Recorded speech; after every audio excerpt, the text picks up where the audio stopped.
Ce n'est jamais un sujet facile, mais il est important de bien comprendre ce à quoi nous avons droit à l'occasion du décès d'un proche. Oui, que ce soit pour le personnel de soutien ou enseignant, des congés sont prévus à la convention collective pour ces situations. À qui ça s'applique? Pour les enseignants, pour ceux détenant un contrat à temps partiel ou à temps plein. Le nombre de jours varie pour les contrats à la leçon. Il est important d'aviser rapidement la direction d'école ainsi que de fournir des pièces justificatives s'il y a lieu. Pour le personnel de soutien, pour personnes salariées régulières qui travaillent 20 heures et plus par semaine ou 22h10 et plus pour le personnel manuel. Les congés s'appliquent également pour le personnel temporaire qui occupe une affectation prévue pour plus de 6 mois et de plus de 20 heures par semaine.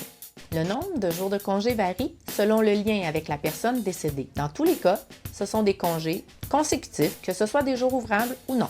Des journées supplémentaires sont également prévues dans le cas où le décès ou la cérémonie surviennent à plus de 240 km de votre lieu de résidence, une journée supplémentaire, et de 2 journées dans le cas où c'est à plus de 480 km.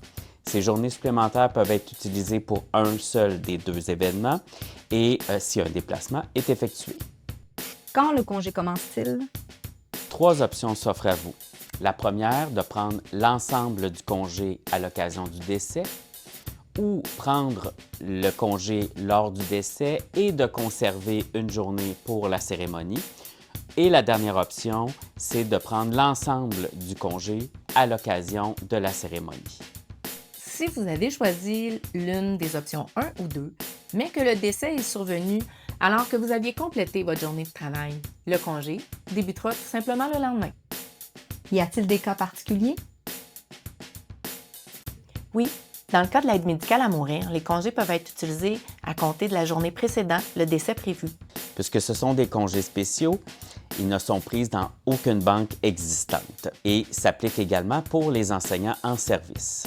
Pour le personnel de soutien, il s'agit tout simplement de congés spéciaux sans perte de traitement. Et si un doute persiste, vos conseillers en relations de travail sont là pour vous accompagner.